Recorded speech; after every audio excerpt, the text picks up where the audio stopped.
And welcome again to Cottage Talk. I am Russ Goldman. Joining me right now is the Fulham Shadow, Emilio Danello. This is our post-match show of Fulham's 3-1 victory against Bournemouth.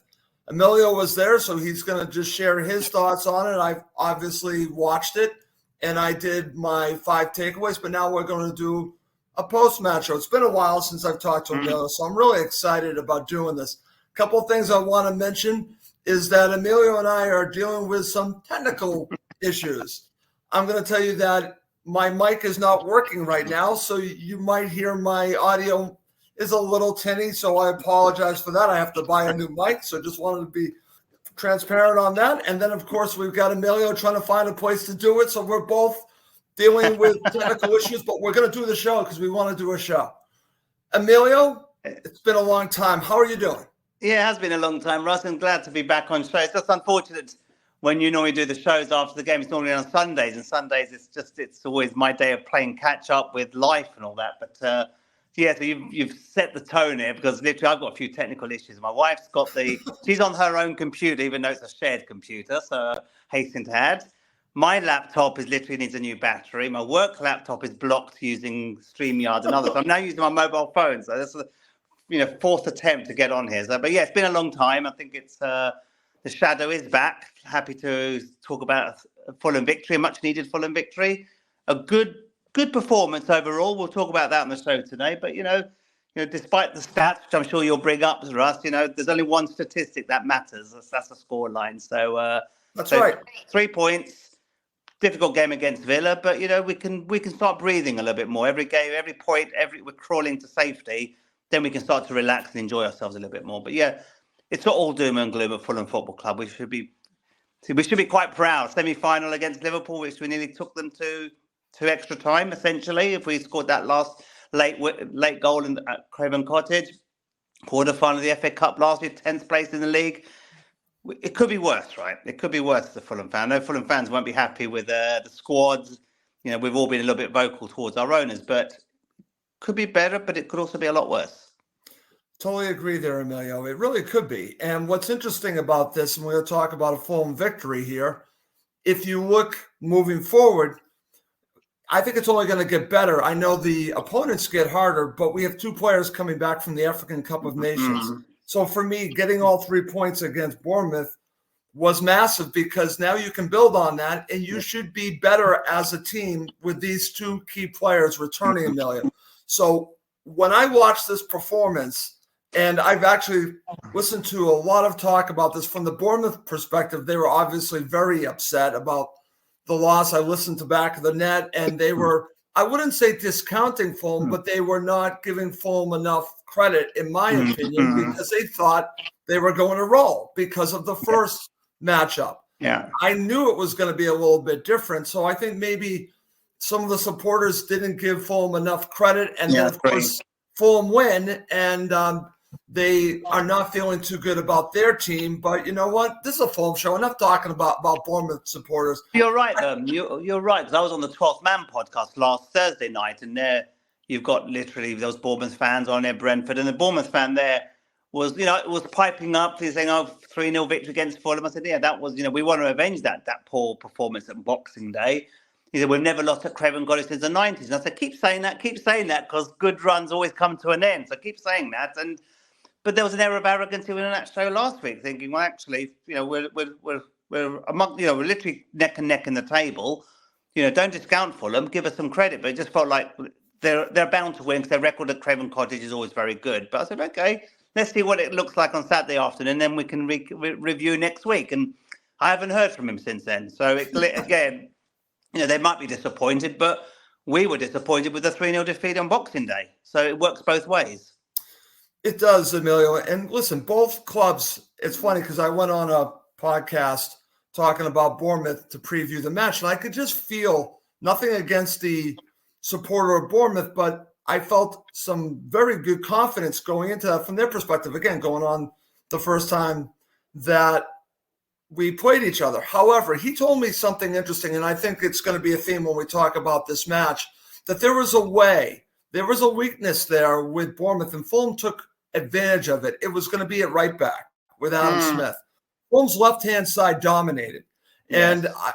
we'll get to that because I want to focus on Willian. I want to focus on Jedi, the triangles with Tom. I want to talk about that because Tony Gale really, in the broadcast I watched, fantastic, obviously been on the show, really highlighted those three and their triangles and their play and how much it gave Bournemouth all kinds of trouble, Emilio. So for me, when I watch back the match, I've watched it a few times. I actually think it's more impressive each time I watch it because I see more things that they actually did. And 3-1, it could have been more than that, Emilio. That's just the way I'm looking at it.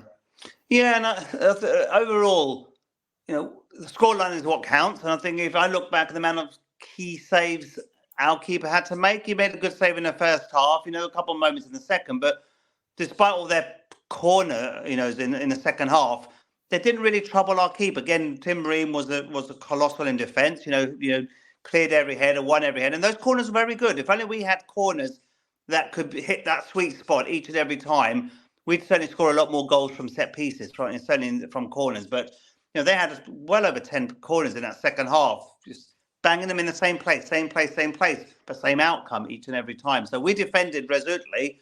We'll talk afterwards about maybe sort of the substitutes never really came and made the impact that I expected. I think that's 2 games in a row. The substitutes that we've made have failed. Against Burnley, we saw the outcome there, and against Bournemouth, we sat back a bit too much, a bit too concerning for me. The way we sat back, we're 3-1 up, probably could have been a little bit more adventurous at times. But overall, we dominated first half. We got the 2-goal advantage, and to be honest with you, I think we were in control. I'm not sure it was a nervous 3-1. It's not the most convincing 3-1s I've ever seen in the world, but the fact that they had so many corners and so many, not want to say opportunities, there were threats there. There were moments for them, but they didn't capitalise. And, in the Premier League, only one stat counts, and that's the final score. Absolutely, Emilio, absolutely. So while we're talking about this, I have a couple of topics to go through with you that we'll talk about the match and also moving forward. So let's talk about Tim Ream. You just talked about it the second half with his dominance in the air. It was corner after corner, heading it away, clearing it every single time. He was immense. So I'm going to ask the question, his performance, has it earned him back his starting position? Because what's interesting, Calvin Bassey returns. So did he make a marker here for Marco to say, hey, to Marco, listen, I want my spot back? Yeah, interesting. It's known Tim Ream. He'll be very open and professional. He'll do what's right for the club rather than what's right for him. And if Bassey's, I'd say, mentally fit, physically fit, you probably see him slotting in against Villa at the weekend. But overall, a lot will depend on his level of fatigue and whether he's mentally and physically ready to start against Villa. So don't be surprised Tim Ream will start against Villa on Saturday, and Bassey might be on the bench. But I think I also want to go. Tim Ream was defending immensely in that second half in particular. But Diop, other than one mistake when he sort of gave it away, he tried to carry the ball forward in the first half. I thought Diop, there was 2 interceptions in the first half and 2 blocks he made. They were key moments in that first half of Fulham. There was one moment, so Diop gets a lot of criticism and when things go wrong, but doesn't always get the credit when things go right. And I think, and I mentioned this to Joe and the guys around me on Saturday. Why is it when Anthony Robinson and Diop make mistakes, you know about it? But when other players make mistakes, like Tom Kearney, Willian, they're afforded a bit of a much sort of say. What's the word I'm looking for? They don't get the much criticism because they cannot, But Robinson, I was asked a question the other day, who's the player of the season for Fulham? I struggled, and someone said, "What about Anthony Robinson?" I went, potentially a good shout, right? Consistency all through the season. But he still hasn't won Fulham fans over. And why is that? I just can't put my finger on it. And the same with Diop. Diop is renowned for making the odd but key mistake here and there. But when he defends well and kept Fulham in that first half with 2 key blocks, I didn't see any feedback on Twitter about how immense those tackles and blocks were. Interestingly, I don't know what it is. When Fulham fans have got an agenda against certain players, you hear about the negatives, never the positives. That's very interesting, Emil. I'm glad that you said that. I actually read something very interesting on X, basically an analysis of how Fulham played this match and really analyzed how it all played out. And one of the topics, it was from this account called Cottage Tactico. I would have everyone go to it because I thought it was fascinating. And basically, one of the points that this account was making, that the strategy for Bournemouth was to target Diop and, like we're talking about, make the mistake. But the thing about it is, he gets pointed at when he makes that one mistake. I've done it myself, but he deserves credit when he plays well. Same thing with Anthony Robinson. We point at the mistake. I point at the mistake, but maybe I should be focusing more on when he does things very well. And I have been. And I think maybe we focus too much on the mistakes, Emilio. Yeah, exactly do. And I think if you look at Tennessee, you don't see Tom, Willian get criticised when they're having off games, but it's easier to target a Diop mistake or a penalty conceded, or Robinson could have cleared the ball better. But you look at Robinson's stats this season, there's a reason why he's top of Europe with some of those interceptions, and he added more to his numbers on Saturday with some, with all his interventions in that game and interceptions. So overall, I think those players deserve a little bit more credit when things go well, rather than just criticize when they make mistakes. Okay, excellent stuff there, Emilio. Okay, a couple more topics. And I'm actually going to bring up our friend of the show, Tony Gale, because Tony Gale gives great commentary. I enjoy listening to a match that he calls about Fulham. I really do. He is fair. There is no bias with him when it comes to Fulham. He basically plays it down the middle. But the one thing that he mentioned, I want to talk to you about, that's fascinating. He said this. He says, Fulham are better side with Willian in it. Do you agree with this? Absolutely. I was actually mentioning that to the guys around me, saying, I think we can get another season out of him next year. But I think the amount of skill, his touch. And I compared him to Berbatov, to be honest with you. Who would I rather have, Berbatov or Willian? 100-0 Willian. I was never a Berbatov fan. I didn't like his attitude, his persona. But Williams, good coach to the younger to the players in our squad. Look at the way he's coached, mentored Rodrigo Muniz as well. That's come to life. Absolutely. That's critical. Tom Kearney's talked about he's technically the best player he's ever played in the same team with. So Willian just brings a lot of skill, slick with his passing. He can score goals. He can score from free kicks. You can see he can score penalties. We need that experience in the team. And, I agree with Tony here. We click when he's in the team and when he's on form as well. He had a bit of a stuttering start to this. He wasn't at the same level in the first half dozen games as he was last season, but he's got better and better and better. And with him, if Iwobi comes back and brings that other level of energy to the team, this club can push on from where they are at the moment. But overall, I feel excited when Williams on the pitch. In the same way, when Berbatov was there, he could do the unspectacular and the spectacular very, very well. But I just feel like I like having William in that team, and I think we can get another season out of him. Interesting stuff. And I'm glad that you brought up making players better, mentoring players. I think Muniz is a good example. I'll also say that I think he's made Jedi better. I think that combination, I think he has helped Jedi raise his game. Tom Kearney, because like I said, Tony was really focusing on the triangle, that three. And if you watch back the match, it's pretty amazing to watch the three of them play. But I'm glad that you brought this up because I think you're going to reap the rewards even against Aston Villa and Manchester United when now you have Iwobi on the other side, Emilio. So now you really can cause havoc because you can have those triangles on both sides. You're talking Castagna and Iwobi and really work things on both sides because I think that those are Fulham strengths. Yeah, out wide is where they really can do damage, Emilio. I think you'll agree with me on that. Yeah, and Willian keeping possession, always look to make something happen. He's always looking to have that link-up play with the Toms, Robinsons.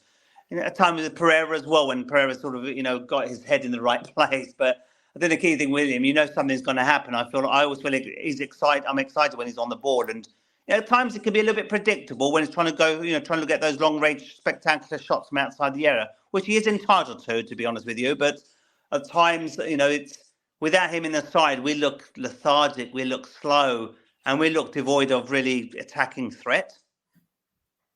Okay, excellent stuff there, my friend. All right, our friend Chris Davidson has ask the question that I was going to ask you anyways. So let's get to it.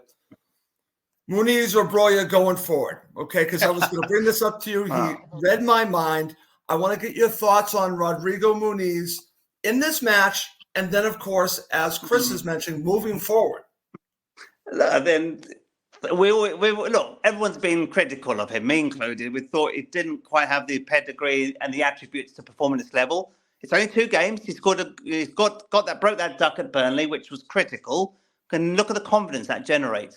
And the fact that how proud he was to score in the Premier League for a top football club against Burnley. And then he's pushed on from that. I thought he had an immense game on Saturday. His hold-up play was great. He was in the right place for the first goal. Confidence generated that excellent volley for the second goal. To be honest, he's deserved his right to play this weekend against Villa. Worried he may have picked up a bit of a knock. I don't know if that's been called out, but he hobbled a little bit towards the end. Whether he was knackered, I know he fell on the pitch shortly before he got substituted, but hopefully he hasn't picked up a knock because he was limping a little bit on his leg. But overall, you've got to start him at the end of the day. He's on form, 3 goals in 2. Man of the match performance on Saturday. Poacher's goal for the first. A confident striker for the second. That was a Mitrovic-style goal, that second goal. And also the first, being in the right place at the right time. So what more can you do? I thought his hold-up play was good. You could argue he partly assisted for the first goal, held up the ball, squared it in the right place in the day. Okay, the defender made a mistake, but Bobby still had to finish that goal. You've got to start him. And Broja, to be honest, he came on twice. I didn't see much that impressed me away to Burnley. And I didn't see much that impressed about him in those 20 minutes when he came on Saturday. If I was blindfolded and woke up and said, okay, we've got a new striker on the pitch, what do you want to see in a striker? Good hold-up play, win headers, win corners, free kicks, make yourself a nuisance, pass the ball to feet. Don't do the simple things right. I didn't see any of that. Maybe it's only 20 minutes. He's a bit rusty. But if you want to be critical, with the 20 minutes I saw him, why would he start against Aston Villa? So no-brainer. Rodrigo Muniz will start against Villa, and hopefully he'll continue the form he's in. He's earned it, so he has the right to continue playing. Emilio, he's earned it. And I just want to say this because if you watched Match of the Day, and I actually did watch Match of the Day, Alan Shearer is giving him all kinds of praise. When Alan Shearer is giving you praise as a striker, that speaks volumes. Exactly. And that's the key thing for me, I think. But I just liked. There's when a young player with potential bags of talent, he's obviously got to do that over a sustained period of time. But sure, the 2 games he's played, and even against Man United before he picked up that knock, and that first half against Man United at Craven Cottage, he looked okay. He didn't massively cause the Man United defence many problems, but you can see what he was trying to do. With hold-up play, he didn't win many headers against the Bournemouth defence. But what he did well is winning free kicks, holding the ball up, passing, looking to make things happen. So you can't ask more from a 22-year-old. If he scored 3 goals in 2 games, well, fair play to him. Absolutely. I'm going to share this from our friend Steve Reynolds. We lack speed on the right. Reed has been poor. Muniz's work off the ball has gotten better. And I agree with all that. And like I said, you add Alex Iwobi to the mix. And I think that might even improve, like I said, Muniz even more because now he's got it coming from both sides. So for me, this is all good news. Listen, it's too early to tell how good Rodrigo Muniz is going to be, Emilio. I've taken shots. You have. We all have, right? Yeah. But he's in good form. You have to go with it. And I want to see what Broja offers as well. But I think you would be nuts to go to Broja against Aston Villa. Exactly. And let's keep an eye on that Muniz where there's an injury there. Because I know he's slightly hobbled off, so when I saw on Saturday. But going back to Bobby Reed, Steve, look, I'm the first one to admit it. When we got promoted a couple of years ago, Bobby Reed is not a Premier League player, so to speak. But what he's got a knack of doing is he scores goals, he scores assists. Is he the top scorer for Fulham this season? I think he is. Don't quote me on that, yes. But I think he's probably the highest top scorer. That's saying something. And so he's earned his right. Although his contributions are not significant throughout the 90 minutes, he popped up with a goal and he popped up with an assist on Saturday. What more can Bobby Reid do? So we like his versatility, his hunger. He's always up for playing for Fulham, whichever position you put him in. Yeah, I'd like to see a little bit more energy there, Steve. I think can be a bit slow, but he's got a knack of scoring goals and being in the danger area. Andres Pereira, what's his record this season? Much more highly paid player. A lot more focus on Pereira. How many goals has he scored this season? How many assists? Not enough. So different type of player, but Bobby Reid, he's always going to pop up with something game in, game out, and he may not. Like I said, Liverpool away, another example. He was keen at 4-3 defeat there. So I don't disagree, Steve, but you know what you're getting with Bobby Reid. Well, he was actually, this is a Goldman because he was talking about Harrison Reed. Oh, Harrison Reed. Yeah, look, Harrison Reed should have come on earlier in that game on Saturday, but I thought when he came on, all the players came on, I just said we looked a little bit more lethargic. We just sat back throughout that game in the second half. So I question some of the substitutes and time. We know we've had this conversation before about Marco Silva, timing of subs and the subs that he made. It didn't work against Burnley, and I thought the changes we made on Saturday didn't work out, and we put ourselves under unnecessary pressure in that second half, especially the last 20 minutes. Okay, very good, Emilio. Okay, before we talk about the starting 11, one more topic moving forward, because I like doing this. Let's go right there, okay?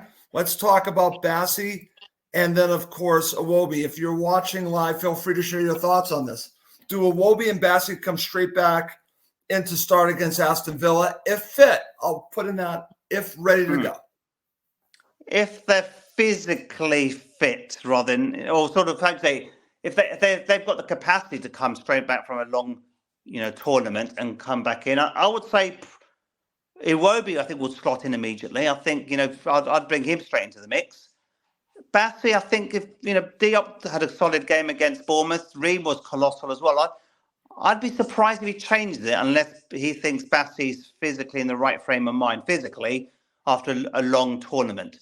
They'll bring a lot of confidence to the team. I know they lost the final yesterday, but they'll hopefully bring a lot of confidence into this Fulham team. That we've now got two Fulham players in our starting lineup who basically played in an African Cup final, and former players who had Seri had the game of his life yesterday. I didn't watch the game, but he had the game of his life. So it all depends on how physically fit they are, to be honest with you. But if anything, I see Iwobi starting, Bassey 50-50.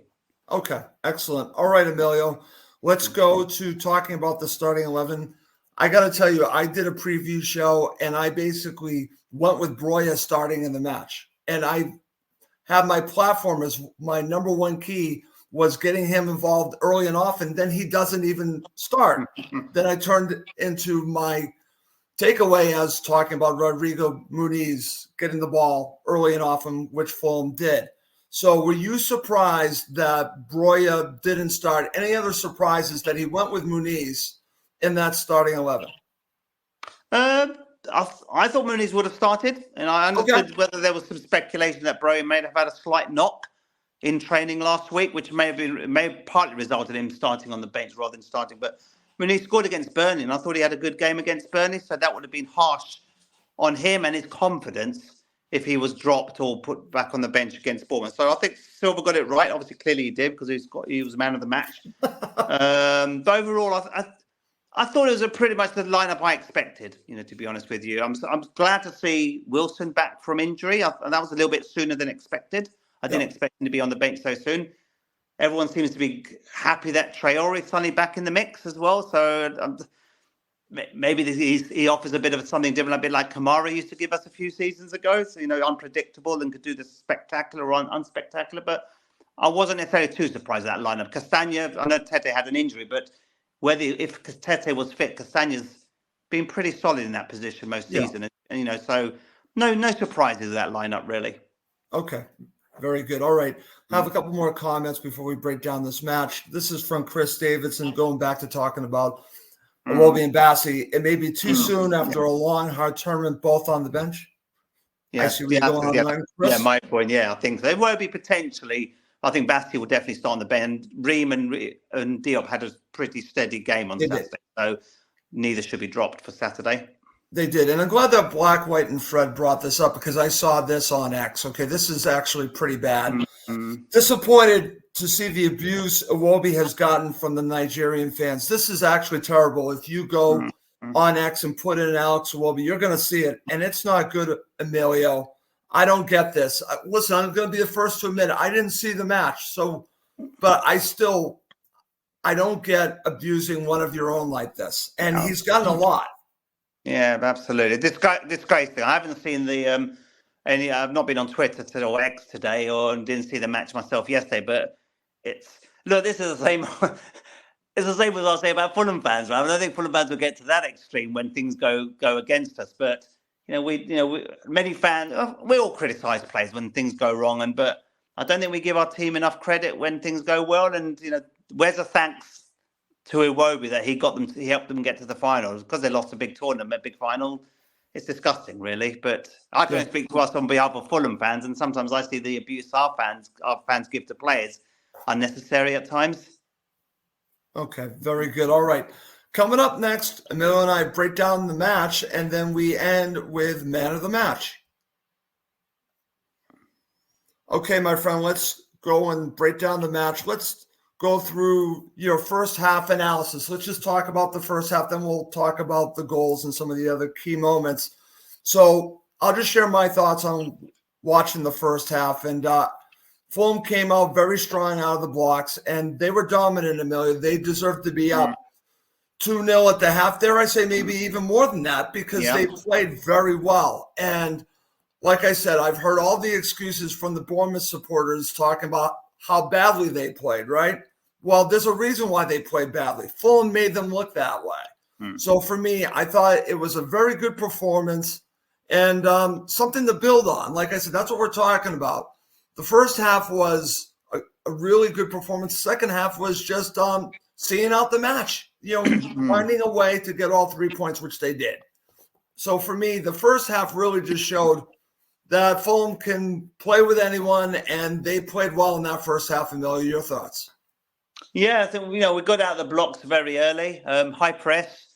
It was a game that Fulham felt if they're going to get to survival and safety, this was one of the games they had to win. Home advantage. We wanted to avenge that shocking performance at their ground in December. We got that early goal that settled the nerves, right? I think, and again. He could have got the second. It could have been more. And I know Solanke missed a sitter by his own standards. And again, this goes back about this debate: how good is Solanke? He went through that rich vein of form either side of through December. I think November and December. That's when Bournemouth were getting, the strong results and winning week in, week out. But someone highlighted to me on Saturday, and I wasn't aware that Bournemouth's last victory. It was against Fulham on Boxing Day, so it was a good time to play them as well. They weren't playing at their peak, and they've stuttered a little bit in recent weeks. And dare I say, they've become a bit like Brighton fans. Maybe they're expecting a little bit too much from their team, and they just because they've had a good season so far, and they've spent a lot of money. Don't forget, they're probably expecting what little Fulham. Who are you? We're stronger and better than you, but we put them in their place. Got the second goal deservedly. Solanke should have finished. Should have got pulled one back for them.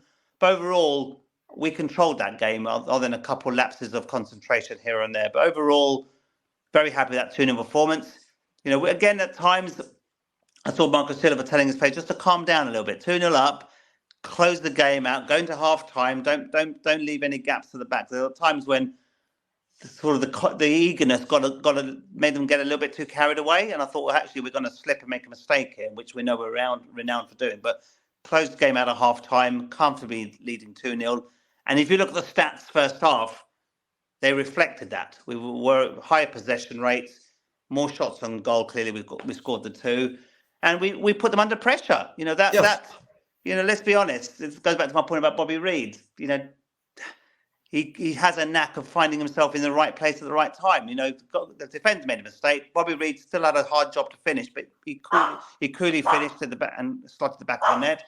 And Muniz, with confidence, scored a nice poacher's goal. Again, got in front of the defender. 2 mistakes, 2 goals. Thank you very much.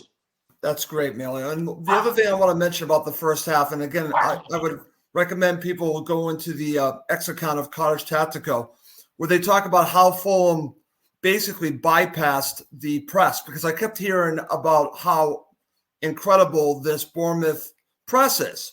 And Fulham, instead, for the most part, Bernd Leno would kick it out. He would kick it to the sides, or he would kick it to Muniz and basically just bypass it. Or Tim Ream would basically be in charge of getting the ball forward. They tried to stay away from Diop having the ball a lot, and I think that was smart because, as I said, Cottage Tactico said that was probably the strategy of Bournemouth, was to try to take advantage of Diop. That didn't happen, so that was really good. But for me, the fact that we look at these two matches, Emilio, I think the first half just shows how different they are. And I think Marco has a lot to do with it, strategy, because on many occasions, he would have played the ball out from the back, basically banging your head against the wall and asking for trouble. In this match, he did like he did a season ago against Liverpool and said, we're just going to bypass it. Exactly. And it worked. Exactly. Look at that. One thing as well to call out is the link-up play, like Tony Gale. Tony Gale said about William being a key player. Yes. Robinson, William, Tom Kenny, that triangle. That triangle. Beautiful passing. Where was Pereira in that first half? You could argue Pereira was a passenger in that first half, and again, he wasn't. He was lazy. There was one moment I was actually effing and blinding because I could see Bournemouth. There was one moment when one of their midfield, I can't remember what it was, just carried the ball from the halfway line right through to the penalty area. There was no attack. There was no press from our midfield. Pereira had his hands in his pockets. Come on, you've got to work. That midfield has got to work harder. But when we're on the ball attacking, that diamond there were amazing. And Tom pulling the strings, confident. But when we're on the back foot and having to absorb a bit of pressure, João Paulinho, can't protect that midfield on his own, and we need to see the likes of Willian, Pereira, and Tom offer more in defence and cover. And that's the only negative. When we've got that sort of very high press, offensive style of football, you're leaving João a little bit exposed in midfield, and he can't do that all by himself. And you need those three really tracking back and working harder for the team. But coming forward, they're a delight to watch. Okay, excellent.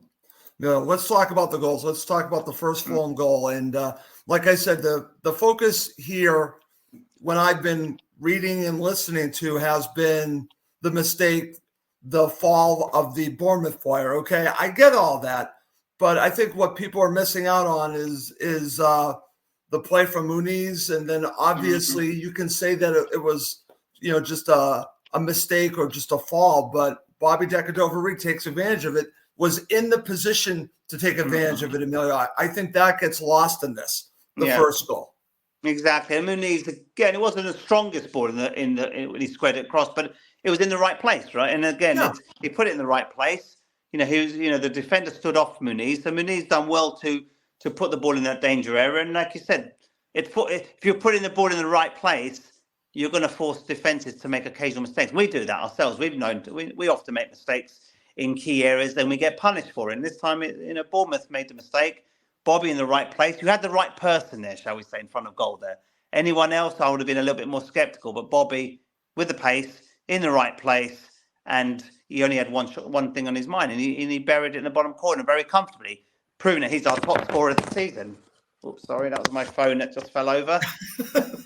Phone's still okay. It's just literally all these backup technology plans tonight. But overall, Bobby, right place, right time. And thank you very much. 1-0. An early goal just settled the nerves for the team.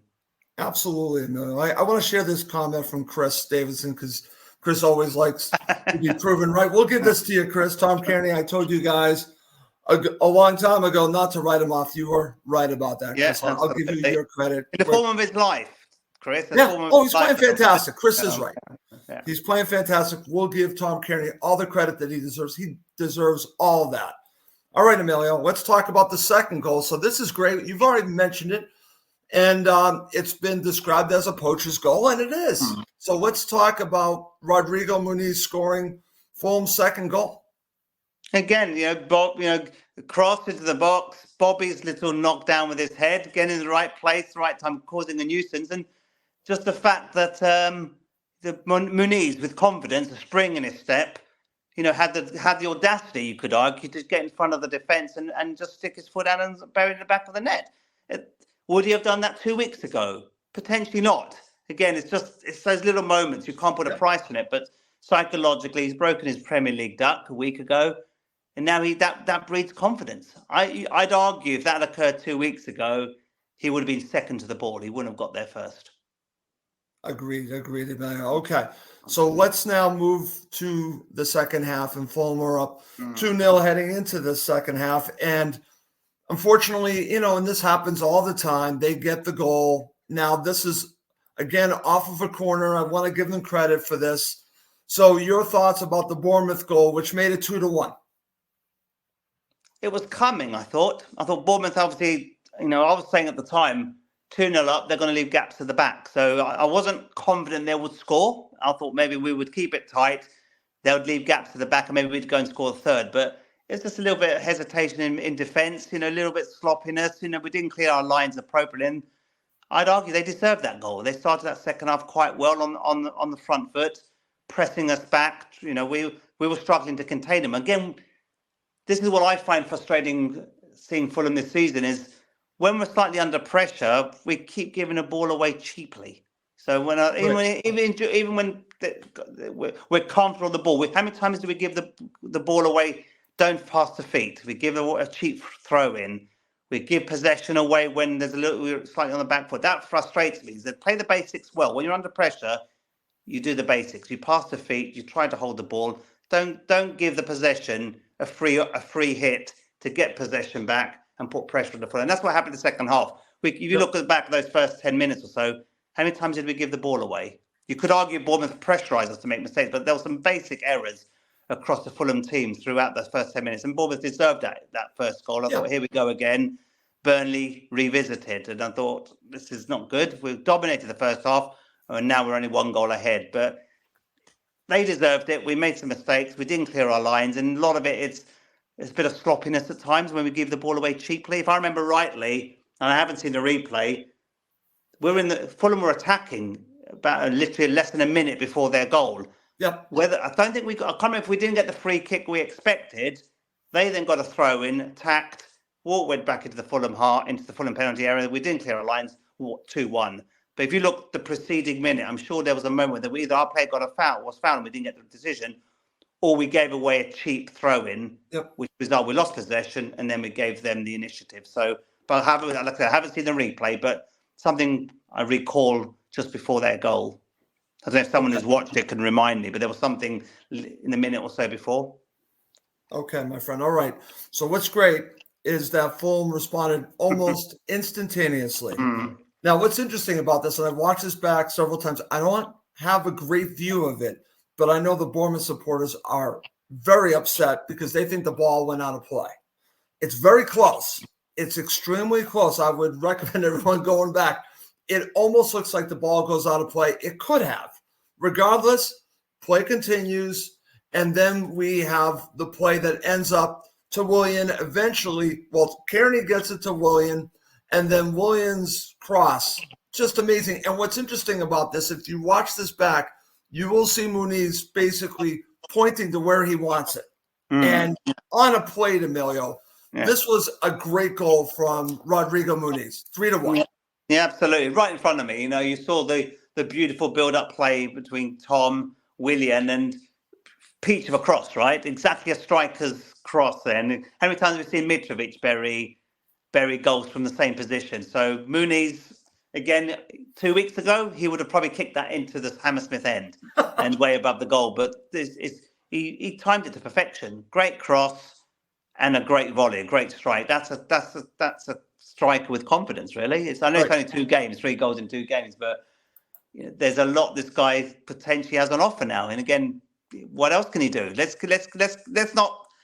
How would you say? I think we can applaud him while he's done well, but let's not get carried away. It's 2 games, but look, even Mitrovic would not have scored had a better finish than that. So great finish, cracking goal, and what was important, we responded immediately. Exactly. 2-1. Your nerves start to creep in. You start to remember what happened against Burnley, but no. Let's go back the other end. Let's take the game back to Bournemouth, and we had a peach of a cross, peach of a finish. That silenced the Bournemouth fans immediately. It's exactly what we needed. Okay. All right, Emilio. So now we're up 3-1. And before we talk about man of the match and Fulham see this match out, I want to get your thoughts on the substitutions because this has been a little bit of a theme. It's been hit or miss with him when it comes to substitutions. What do you make of the players that came on and also make the change of shape? Yeah, first thing I was crying out for is bring Harrison Reed. I know he's not always my favourite player in the world, but but look, if he was the best player since sliced bread and deserved to play for England, why is he not playing every week? But that's a different story, right? proves my point. He's good enough for the bench. I don't think he's good enough to play him week in, week out. But he should have come on for Pereira, as far as I'm concerned. But that was a mistake. Pereira was afforded too much time on that pitch. He had a poor game. He should have come off. Tom should have played the number 10 role and put Harrison Reed in the position and provide some support and cover for Joe. We shouldn't have kept Pereira on longer. I think he made a mistake taking Tom off, unless there was an injury, whether he was tired or not. But that was a mistake, in my opinion. Okay.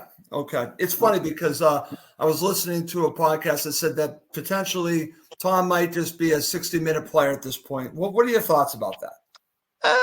At times, yes. I think, now that we've got the players coming back from injury, that will give a bit more breathing space for him so we can play him for 60, 65 rather than, I think it was the Everton game. I think he played the whole game, didn't he? Yeah, he did. Rightly a couple of weeks ago. So that's probably a bit too much for him, but I still think he had another 10 minutes or so on legs to carry on. And Pereira had offered nothing when he up to the point that Tom was substituted. So I think Silva got that one wrong, in my opinion. Then Harrison Reed, we did a couple of Stefan Johansson fouls there. Whilst Russ is trying to get his connection back, probably a bit of bad network interference there. I thought Marco made some of the decisions wrong in that second half. I think when all the subs were made, I just felt Wilson we didn't see much of Wilson when he came on. Again, we don't want to stretch him and test him too early because he's only come back quickly from an injury. But I think he struggled in that second half. Brozier, I mentioned earlier, didn't contribute enough for me. I thought his touch at times was quite poor.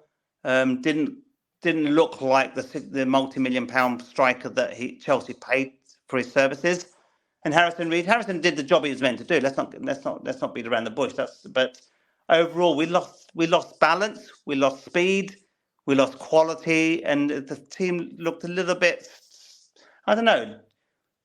We didn't have that flow. I thought we sat back for the last 20 minutes absorbing pressure when actually the team looked a little bit disjointed at times. Okay. Emilio, can you hear me now? Yeah, I can. Yeah, I was just carrying on talking about the substitutions and my thoughts that maybe they created a bit. The team looked a little bit disjointed when they came on. I thought we lost our flow, we lost our shape, and we didn't look like scoring a fourth goal. That was the only thing. Okay, no worries.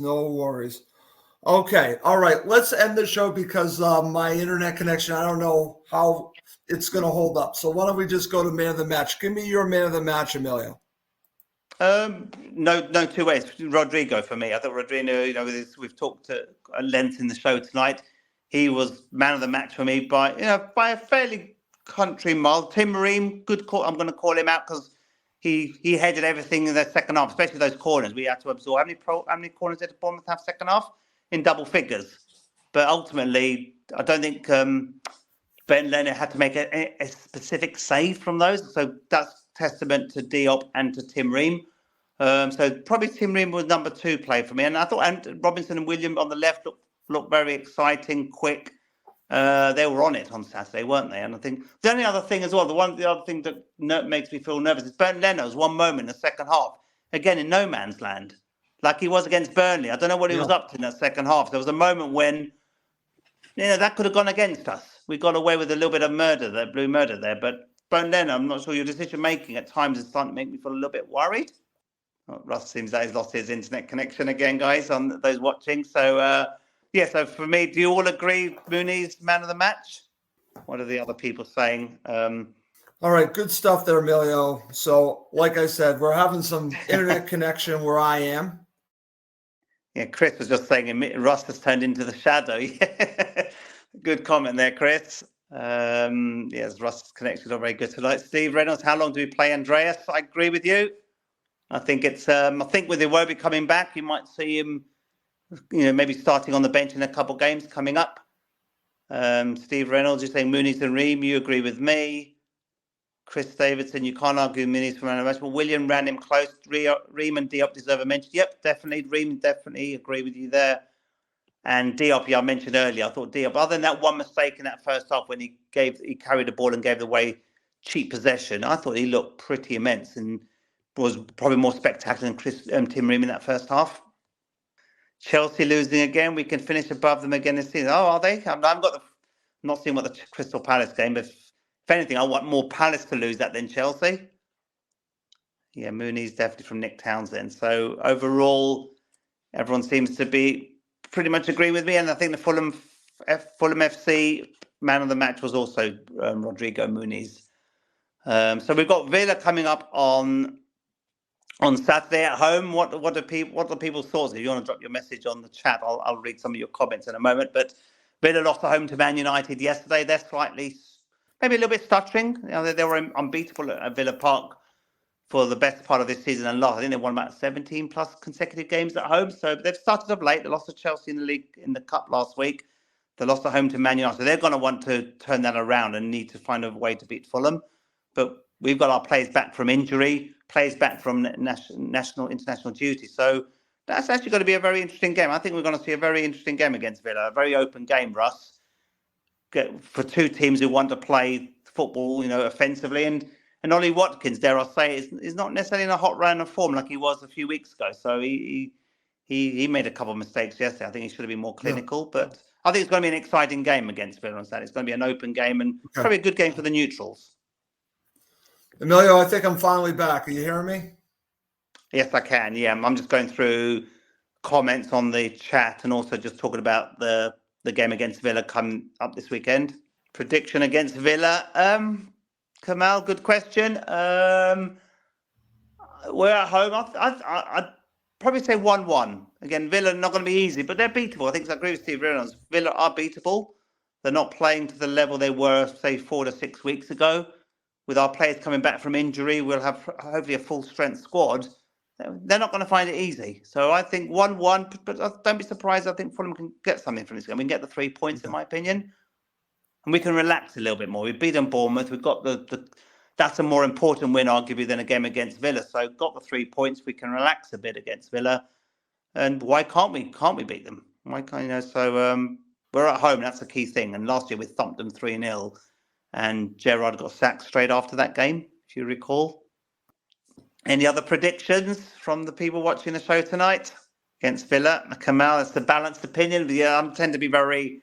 You probably, if you don't know me well now, I tend to be very grounded, very unbiased in opinion. So it's, I'll tell you how I think it's going to be, irrespective of the bias towards Fulham Football Club. Someone's asked, well, what's the news on Tosin, Steve? I'm not too sure, really. I know he picked up a knock against Burnley. So I'm not sure. Hopefully nothing too serious. I know that Raul Jimenez injury seems to be worse than expected. He's going to be out for at least another month. So clearly, we're going to need Broja to start, showing some form when he comes off the bench, and hopefully Rodrigo didn't pick up a knock on Saturday. But let's see later this week. Steve going for a tough 1-0, and Nick Townsend 2-1 Fulham. So yeah, it's going to be a tight game on Saturday. I actually see them probably being a lot of goals in that game, a 3-2, a 4-3 potentially to Fulham, but it's going to be an open game. I think and with two attacking teams, both exciting to watch as neutrals.